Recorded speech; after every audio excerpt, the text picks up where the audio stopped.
من شرور أنفسنا ومن سيئات أعمالنا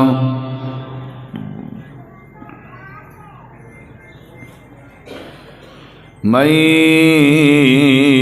يهده الله فلا مضل له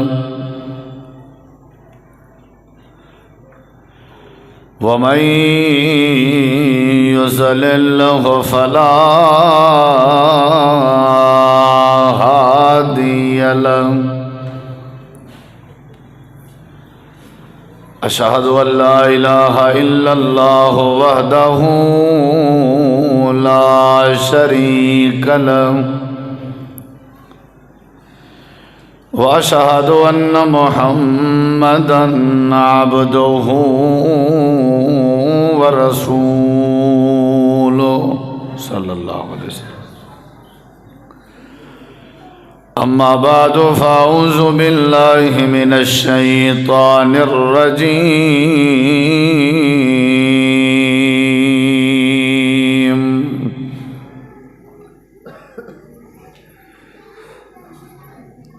بسم الله الرحمن الرحيم.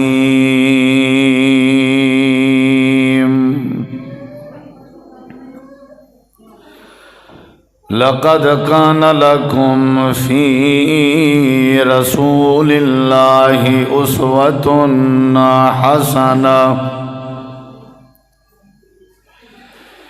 اللهم صل على محمد وعلى آل محمد كما صليت على إبراهيم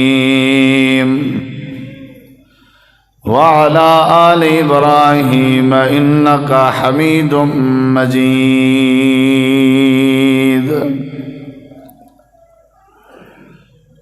اللهم بارك على محمد وعلى آل محمد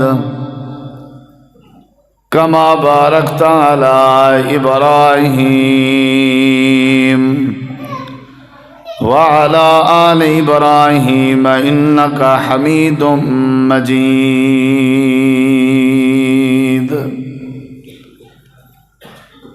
مختصر حمد و صلاۃ کے بعد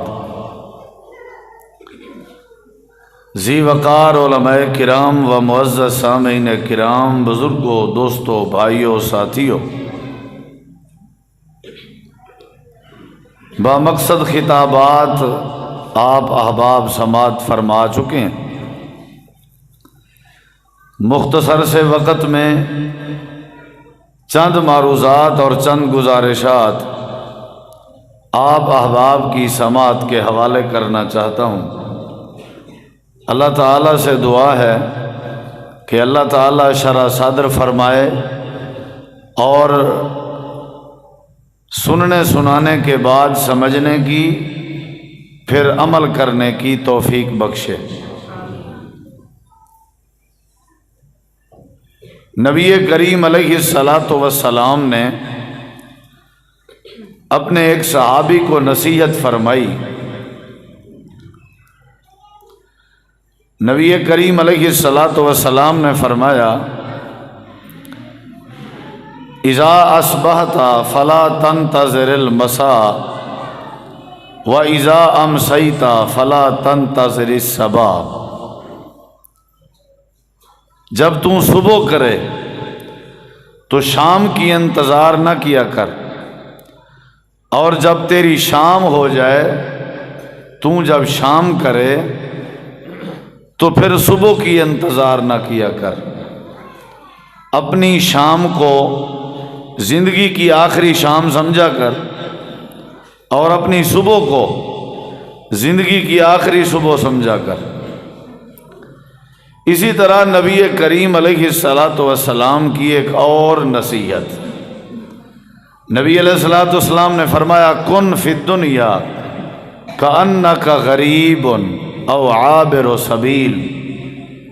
اے میرے صحابی، تو دنیا میں کچھ اس انداز سے زندگی بسر کر کہ جس طرح کے پردیسی مسافر بندے کی زندگی ہوتی ہے، یعنی گویا کہ جس طرح میں ابھی آپ کے پن و عاقل میں مسافر کی حیثیت رکھتا ہوں، تو اگر آپ کے شہر کی کوئی چیز مجھے بھا جائے، اچھی لگے، تو میں اس چیز کے ساتھ محبت نہیں کروں گا۔ اس چیز کے ساتھ محبت نہ کرنے کی مین وجہ جو ہے وہ یہ ہوگی کہ میں ادھر کا جب رہنے والا ہی نہیں ہوں، میں ہوں ہی مسافر، تو جب میں مسافر ہوں تو میرا اس پلاٹ سے کیا لینا دینا؟ جب میں مسافر ہوں تو میرا اس کام سے کیا لینا دینا؟ جب میں مسافر ہوں تو میرا اس عمارت سے کیا لینا دینا؟ مسافر بندہ سفر میں اپنی پراپرٹی نہیں بناتا، مسافر بندہ سفر میں اپنے آپ کو کسی چیز کے ساتھ محبت کرنے والا نہیں بناتا۔ تو نبی کریم علیہ السلام نے فرمایا کہ مسافر کی طرح، غریب جس طرح ہوتا ہے یا راہی جس طرح ہوتا ہے، اس طرح تو دنیا میں زندگی بسر کر۔ گویا کہ ان دو احادیث سے ہمیں جو بات سمجھ آئی وہ یہ ہے کہ دنیا کی کوئی حیثیت نہیں۔ اگر دنیا کی حیثیت ہوتی تو نبی کریم علیہ السلام اپنے صحابہ کو اس انداز کی نصیحت نہ فرماتے۔ آپ نے پہلی نصیحت سنی، آپ کی نصیحت تھی اور آپ کی بڑی پیاری بات تھی، حکمت بھری۔ آپ نے فرمایا صبح ہو تو شام کی انتظار نہ کر۔ اس کا مطلب یہ ہے کہ زندگی کا کوئی پتہ نہیں۔ جب زندگی کا اتنا ہی پتہ نہیں کہ صبح ہو جائے تو شام کی انتظار بھی نہ کرنے کی نصیحت کی جائے، تو اس انداز کی جب زندگی ہو تو پھر میرے خیال میں دنیا کے ساتھ جو محبت ہے وہ مناسب نہیں بنتی۔ تو دوسری نصیحت کہ دنیا میں مسافر کی طرح رہو، تو یہ بھی گویا کہ سبق دیا جا رہا ہے کہ جس طرح مسافر سفر کے دوران سفر والی جگہ سے محبت نہیں کرتا، اپنی منزل کو ٹارگٹ بناتا ہے، اسی طرح یہاں بھی نصیحت کی جا رہی ہے کہ دنیا میں مسافروں کی طرح زندگی گزارو۔ اور ایک تیسری بات، نبی کریم علیہ السلام نے فرمایا تائس عبد الدینار تائس عبد الدرہم، جو درہم اور دینار کا پجاری ہے، یعنی جو پیسوں سے، روپوں سے پیار کرتا ہے، جو رقم سے، جو اپنی جائیداد سے، پراپرٹی سے حد سے زیادہ محبت کرتا ہے، پوجا کرتا ہے، اتنی محبت کرتا ہے کہ دین سے بھی زیادہ، رشتہ داروں سے بھی زیادہ، اہل و عیال سے بھی زیادہ، سب سے زیادہ وہ محبت پیسے سے کرتا ہے۔ تو گویا کہ آپ نے فرمایا جو پیسے کا پجاری ہے، یعنی حد سے زیادہ محبت کرنے والا ہے، پیسے کو چاہنے والا ہے، فرمایا تائسا، یہ تو تباہ و برباد ہو گیا ہے۔ اب یہ بات میں نے نہیں کی، نبی علیہ السلام کی حدیث ہے کہ جو پیسے کا پجاری ہے وہ ہلاک ہو جائے، وہ ہلاک ہو گیا، تباہ ہو گیا، برباد ہو گیا۔ گویا کہ یہ تین حدیثیں اس بات پہ دلالت کرتی ہیں کہ دنیا کی کوئی حیثیت نہیں، اور دنیا سے پیار کرنے والا، محبت کرنے والا، ضرورت کی حد تک تو کوئی حرج نہیں۔ یہ دنیاوی جتنا بھی متاع ہے، جتنا بھی یہ ضروریات زندگی ہے، لیکن یہ مقصد حیات نہیں ہے۔ زندگی کا اسے مقصد نہیں سمجھنا۔ ضرورت ہے کھانا پینا، پہننا، سونا، جاگنا، چھت ڈالنا، ضرورت کے تحت کوئی حرج نہیں، لیکن مقصد حیات سمجھنا یہ غلط ہے۔ یہ ان لوگوں کے لیے نصیحتیں ہیں جو دنیا کو مقصد حیات سمجھتے ہیں، دنیا کمانے کو عزت سمجھتے ہیں اور دنیا سے پیار کرنے کو عقل مندی سمجھتے ہیں، ان کے بارے میں یہ نصیحتیں ہیں۔ آپ نے فرمایا جو پیسے کا پجاری ہے وہ تو بھئی ہلاک ہوا، تباہ ہوا، جی برباد ہوا۔ اور ایک چوتھی بات پہ غور کیجئے، میں آپ کے سامنے احادیث سنا رہا ہوں، آپ کا حق بنتا ہے کہ آپ احادیث کو سنیں، پھر اپنے ذہن میں بٹھائیں، پھر آپ کی ذمہ داری ہے وہ احادیث آپ اپنے دوستوں کو سنیں۔ چوتھی حدیث پہ غور کیجئے، ان تینوں احادیث سے پتہ چلا کہ دنیا کی کوئی حیثیت نہیں۔ چوتھی حدیث کیا ہے؟ نبی کریم علیہ السلام ایک دفعہ صحابہ کرام کے ساتھ جا رہے تھے، سفر پہ تھے، تو نبی کریم علیہ الصلاۃ والسلام نے ایک بکری کا مردہ بچہ دیکھا تو آپ نے صحابہ کرام سے فرمایا تم میں سے کون ہے جو 1 دینار 1 درہم کے بدلے میں مجھ سے یہ بکری کا مردہ بچہ خریدے، میں اس کے لیے یہ بچہ بیچنے کے لیے تیار ہوں۔ صحابہ کرام نے عرض کی اللہ کے نبی یہ تو مردہ ہے، یہ تو ہم مفت اٹھانے کے لیے بھی تیار نہیں ہیں۔ تو آپ نے فرمایا میرا ارادہ بیچنے کا نہیں تھا، میں آپ کو کچھ سمجھانا چاہ رہا تھا۔ وہ یہ تھا کہ جس طرح بکری کے اس مردہ بچے کی اللہ کے ہاں کوئی حیثیت نہیں، اسی طرح الدنیا اہون علی اللہ، اللہ کے ہاں دنیا کی بھی کوئی حیثیت نہیں، یعنی اس سے بھی بڑھ کے اللہ کے ہاں دنیا کی جو ہے وہ حیثیت کم ہے، اس سے بھی کم ہے۔ یعنی اللہ اس سے بھی، جس طرح آپ لوگ بکری کے مردے بچے کو حقارت کی نظر سے دیکھ رہے ہیں، اللہ بھی دنیا کو حقارت کی نظر سے دیکھتا ہے۔ گویا کہ آپ نے صحابہ کو کیا سمجھایا کہ دنیا کی کوئی حیثیت نہیں، مردہ بچے کی طرح، بکری کے مردہ بچے کی طرح۔ یہ 4 فرامین ہیں جن سے یہ سمجھایا جا رہا ہے کہ میاں دنیا کی کوئی حیثیت نہیں۔ ہو سکتا ہے آپ کے ذہن میں ہو کہ یہ دنیا جو ہے یہ بڑی پیاری بات ہے، یا یہ بڑا پیارا متاع ہے، یہ جینے کا نام ہے۔ نہیں، 5ویں حدیث آپ کے سامنے رکھ رہا ہوں، 5ویں حدیث جو کہ جامع ترمذی میں ہے، اور نبی کریم علیہ السلام کی اس حدیث پہ بھی غور کریں تو آپ نے بڑی نصیحت فرمائی۔ آپ نے فرمایا لو کانت الدنیا عند اللہ مثل جناح بعوضۃ ما سقا کافرا منہا شربۃ ماء۔ آپ نے فرمایا اگر دنیا کی حیثیت ایک مچھر کے پر کے برابر ہوتی اللہ کے ہاں تو اللہ کافر کو پانی کا ایک گھونٹ بھی نہ پلاتا۔ کیا خیال ہے؟ سمجھ آ رہی ہے یار؟ سمجھ آ رہی ہے؟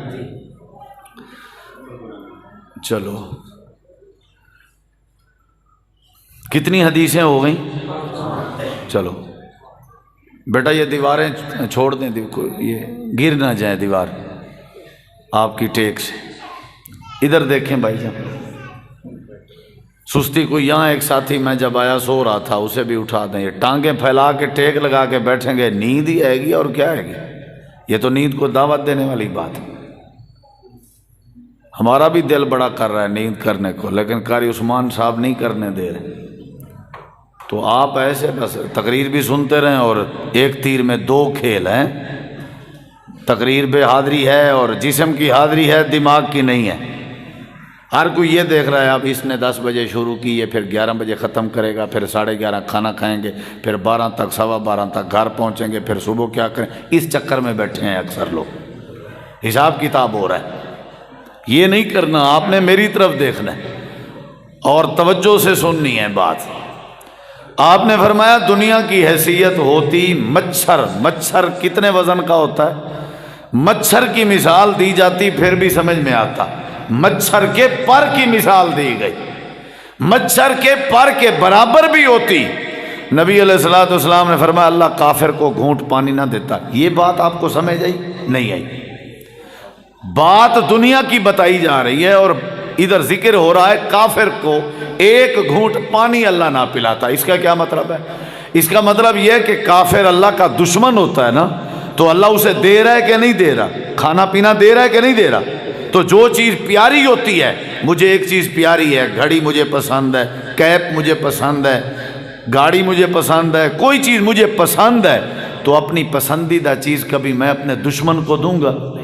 کیا خیال ہے؟ دوں گا؟ میں صاحب ذرا دشمن کے آگے وہی چیزیں رکھوں گا یا اسے وہی چیزیں دوں گا جو مجھے اچھی نہیں لگتی؟ کیا خیال ہے؟ نبی علیہ السلام نے یہ بات سمجھائی کہ اللہ کے ہاں اگر دنیا کا وزن ہوتا تو اللہ کافر بندے کو پانی کا ایک گھونٹ بھی نہ پلاتا۔ کیا معنی؟ کہ اللہ کے ہاں دنیا کی کوئی حیثیت نہیں، اس لیے تو دنیا کافروں کے پاس زیادہ ہے کہ نہیں ہے؟ بولتے نہیں۔ ہم سے زیادہ کس کے پاس ہے دنیا؟ یہودیوں کے پاس، عیسائیوں کے پاس، انگریزوں کے پاس، بے دینوں کے پاس، کیونکہ بس ان کے پاس دنیا ہی ہے، آخرت نہیں ہے۔ لا خلاق فی الآخرہ۔ تو یہ 5 احادیث میں نے آپ کے سامنے رکھی ہیں جن کا مطلب یہ ہے کہ دنیا کا اللہ کے ہاں کوئی وجود نہیں، کوئی حیثیت نہیں، کوئی اس کی اہمیت نہیں۔ ایک اور حدیث سنیے، چھٹی حدیث، نبی کریم علیہ الصلوۃ والسلام نے فرمایا الدنیا ملعونۃ، پوری دنیا ایسی ہے کہ جس پہ اللہ تبارک و تعالی لعنت کرتا ہے، پوری دنیا پہ۔ الدنیا ملعونۃ، پوری دنیا پہ اللہ کی لعنت ہوتی ہے۔ آپ ہوں گے یا حیران ہیں، یار عجیب بات ہے۔ الدنیا ملعونۃ وملعون ما فیہا، جو کچھ بھی دنیا میں ہے اللہ کی طرف سے اس پہ لعنت برستی ہے، الا عالم وذکر اللہ وما لا۔ نبی کریم علیہ السلام نے فرمایا اللہ کی لعنت برستی ہے پوری دنیا پہ، لیکن وہ محفوظ رہتا ہے جس کے پاس دین کا علم موجود ہوتا ہے، عالم محفوظ ہوتا ہے۔ ٹھیک ہو گیا۔ نمبر 2 ذکر اللہ، اللہ کا ذکر جو ہے، ذکر کرنے والے بھی محفوظ ہوتے ہیں۔ وما لا ہو، اور ان دونوں کے ساتھ جو جڑے ہوئے ہوتے ہیں وہ بھی محفوظ ہوتے ہیں، ورنہ ہر چیز پہ لعنت ہوتی ہے۔ 6 احادیث ہو گئی، ہر چیز پہ لعنت، یعنی یہ دنیا اچھی نہیں ہے۔ یہ دنیا اچھی ہوتی، ادھر دیکھیں ذرا، اب میں 7ویں حدیث سنانے لگا ہوں۔ نبی کریم علیہ الصلوۃ والسلام کے بارے میں آتا ہے کہ آپ اپنی ازواج مطہرات سے، آپ اپنی بیویوں سے ایک دفعہ ناراض ہو گئے تھے، تو جناب سیدنا حضرت عمر رضی اللہ عنہ کو پتہ چلا۔ آپ نے جا کر کے حضرت سید عائشہ رضی اللہ عنہ سے پوچھا کہ نبی علیہ السلام کیوں ناراض ہو گئے؟ اماں جان فرمانے لگی عمر، جس طرح میں نبی کریم علیہ السلام کی بیوی ہوں، اسی طرح آپ کی بیٹی بھی اللہ کے رسول صلی اللہ علیہ وسلم کی بیوی ہے، آپ اپنی بیٹی حضرت حفصہ سے پوچھ لیں۔ سیدنا عمر نے حضرت حفصہ سے پوچھا، عرض کرنے لگی بابا جی میرے علم میں نہیں ہے، یہ پتہ ضرور ہے کہ اللہ کے نبی ناراض ہو گئے ہیں، لیکن وجہ معلوم نہیں۔ حضرت سیدنا عمر فرمانے لگے چلو یہ تو بتائیے کہ نبی علیہ السلام اس وقت موجود کہاں ہیں، کہاں تشریف فرما ہے؟ حضرت سیدہ حفصہ رضی اللہ عنہ نے جگہ بتائی، حضرت عمر چلے گئے، جا کر کے دیکھا وہ کمرہ بند تھا، وہ روم بند تھا، وہ جگہ جس جگہ پہ آپ تشریف فرما تھے اس کمرے کے دروازے پہ دربان مقرر تھا، دروازہ بند تھا، دربان بیٹھا ہوا تھا۔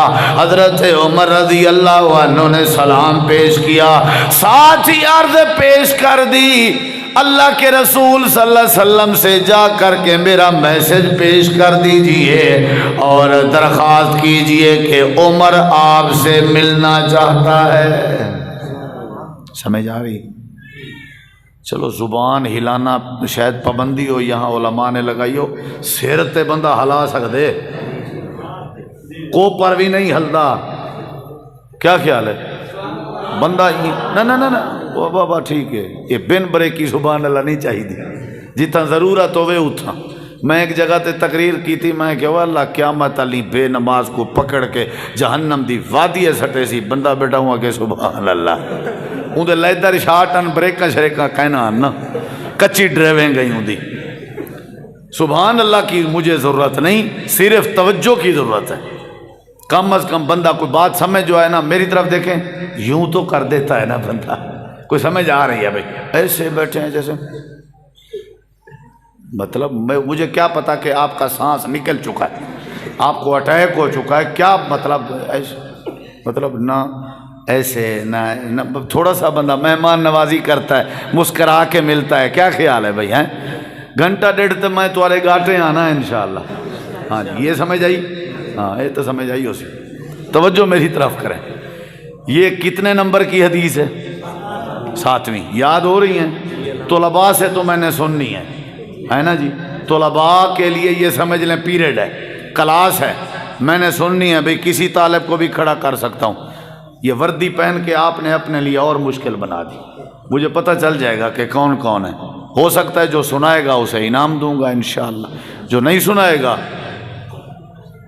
بس انعام بچ جائے گا. اور کیا کروں گا، انعام بچ جائے گا میرا. توجہ ہے نا جی. حضرت سیدنا عمر رضی اللہ عنہ آپ سے ملنا چاہتے ہیں. ادھر سے سنیے گا بات ذرا، ادھر سے. نبی علیہ الصلوۃ والسلام کے دروازے پہ جو دربان موجود تھا اس نے عرض کی، عمر، نبی کریم علیہ السلام نے سختی سے منع کیا ہے کہ کوئی بندہ اندر نہ آئے، میں نے کسی سے نہیں ملنا. حضرت عمر فرمانے لگے میری بات کیجئے، ہو سکتا ہے آپ شفقت فرما دیں. انہوں نے کہا نہیں جی سختی سے منع ہے. حضرت عمر نے پھر عرض کی میرا نام لیں گے، ہو سکتا ہے آپ شفقت فرما دیں. انہوں نے کہا نہیں جی. حضرت عمر جلالی طبیعت کے تھے، غصے کے ساتھ جلال کے ساتھ فرمانے لگے آپ کی ذمہ داری ہے جا کر کے درخواست پیش کرنا، اگر اللہ کے نبی منع کر دیں گے تو کوئی پریشانی نہیں. تو جب حضرت عمر نے جلالی طبیعت دکھائی تو دربان نے دروازے کو دستک دی. آپ نے فرمایا جی. کہنے لگا عمر آپ سے ملنا چاہتے ہیں. تو آپ نے دربان سے فرمایا عمر کو اندر آنے کی اجازت ہے. سمجھ آ رہی ہے؟ اندر اجازت ہے. دروازہ کھلا، دیکھیے میری طرف، دروازہ کھلا. حضرت سیدنا عمر دروازے پہ ہیں. سامنے کا جو منظر تھا وہ میں آپ کے سامنے پیش کر رہا ہوں. حضرت عمر نے دیکھا کہ نبی کریم علیہ السلام نے اپنے پاک جسم سے قمیض اتارا ہوا ہے، آپ لیٹے ہوئے ہیں، آرام فرما رہے ہیں. آپ کی پیٹھ دروازے کی طرف ہے، آپ کا چہرہ انور پرلی دیوار کی طرف ہے، اور آپ کے جسم پہ کرتا نہیں ہے تو نیچے کیا ہے؟